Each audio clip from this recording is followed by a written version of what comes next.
A small, humid enclave tucked between a hardware store and a very loud disco.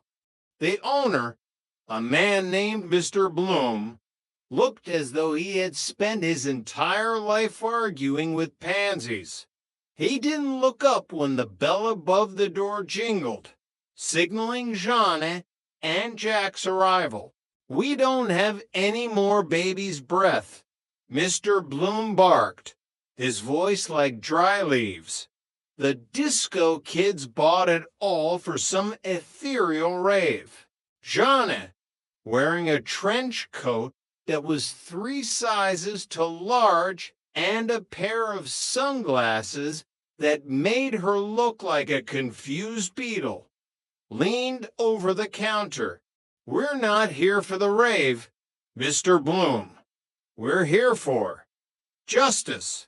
Jack, standing behind her and trying to look inconspicuous by staring intensely at a plastic cactus, coughed, "And daisies. Specifically, daisies delivered to apartment 201. Mr. Bloom finally looked up, his eyes narrowing. 201. The apartment with the waxy curtains? How do you know about the curtains? Jack asked, startled. The smell? Boy, it's drifted halfway down the block. Smells like a lemon-scented car wash had a nervous breakdown. Mr. Bloom pulled a ledger from under the counter. Daisies, you say, with a gold sticker, Jeanne added, pointing to the evidence she'd brought in a plastic baggie. Mr. Bloom scanned the pages, his finger tracing the ink. Let me see. Daisies, Tuesday. Here it is. 1 bunch of daisies. Paid in cash. No name given. No name? Jeanette's face fell. What about a description? Was he tall, dark, mysterious? He was wearing a sweater vest, Mr. Bloom said, shrugging. And he complained that the daisies were too cheerful. Said they were using up too much of the shop's oxygen. Jack and Jeanne exchanged a horrified look. Stanley Roper, Jack whispered. He's the secret admirer. But why? Jeanne asked, her mind racing. Why would Mr. Roper send Chrissy flowers? Is he trying to evict us through floral manipulation? Maybe he's not admiring her, Jack suggested. Maybe he's trying to poison her with hay fever, so we'll move out. We need to go to the sticker shop, Jeanne decreed. The sweater vest is a clue, but the sticker, that's the smoking gun. Chapter 37, Larry's Ego Trip. As they left the florist, they bumped into Larry Dallas, who was currently admiring his own reflection in the window of a toaster. Hey, kids, Larry chirped, adjusted his lapels. You seen the news? There's a secret admirer on the loose in the building. I'm thinking of starting a betting pool. Larry, we think it's Mr. Roper, Jack said, his voice hushed. Larry's laugh was loud enough to startle a nearby pigeon. Roper, sending flowers. The only thing Stanley sends is an invoice for a leaky pipe he didn't fix. No, it's clearly someone with style. Someone with presence. Larry puffed out his chest. In fact, I received a mysterious note myself this morning. Slipped right under my door. A note? Jeanne asked, her detective instincts flaring. What did it say?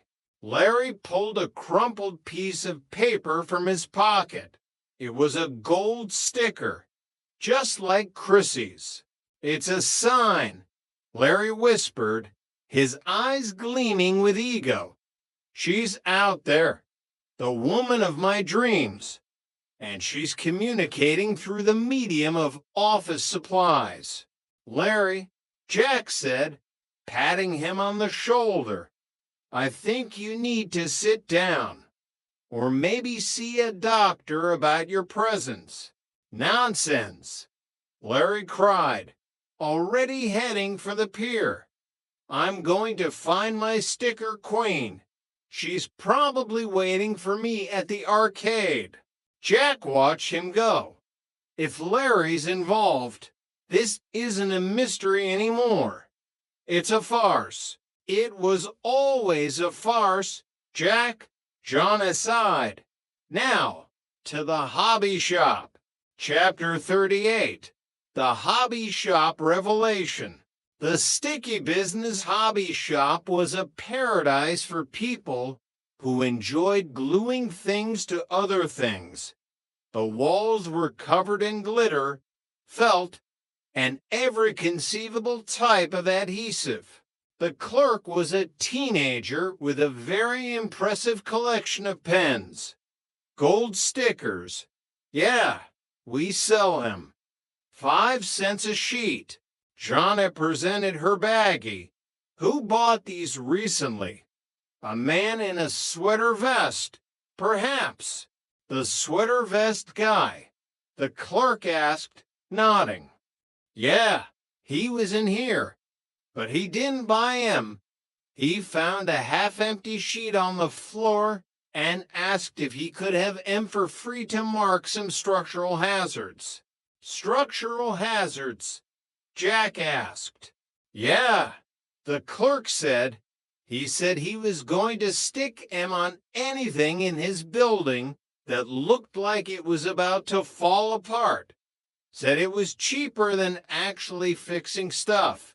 The pieces began to fall into place in Jeanette's mind. The flowers on the doorstep. The stickers on the mahogany crate. Wait, Jack said, his eyes widening. If the stickers mean something is falling apart, then why did he put one on Larry's door? Because Larry is falling apart, Jonna said, starting to laugh. And the flowers. Chrissy didn't find them on her doorstep because she has an admirer. She found them because Roper found a bunch of discarded daisies in the trash, thought they were a fire hazard, and returned them to the nearest apartment with a sticker. So there is no admirer. Jack asked, a hint of disappointment in his voice. Not even a creepy one. Only Stanley Roper's sense of fire safety, Jonna said. Chapter 39, The Dinner Trap. When they got back to the apartment, they found Chrissy wearing a cocktail dress and setting the table for 4. What are you doing? Jonna asked, hanging up her trench coat. I'm inviting him for dinner. Chrissy chirped. I figured, if he's too shy to give his name, I'll just leave a note on the doorstep saying dinner at 7 o'clock. Admiral. Chrissy, stop, Jack yelled. There is no Admiral. It's just Roper. Roper. Chrissy's face went pale. You mean Mr. Roper is my secret admirer?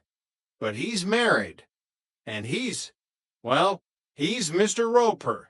He's not an admirer, Chrissy, Johnny explained gently. He was just returning trash. The sticker means broken. At that exact moment, there was a knock on the door. Not the Roper thud, not the Larry kick. It was a polite, rhythmic tapping. Johnny opened the door. Standing there was a young man in a delivery uniform holding a massive box of chocolates. Apartment 201. He asked, These are for Chrissy Snow from The Acrobat. Chrissy gasped, Marcello, he did like the leopard print. Jack slumped onto the sofa. I give up. I'm moving to the circus. Chapter 40, The Stanley Scramble.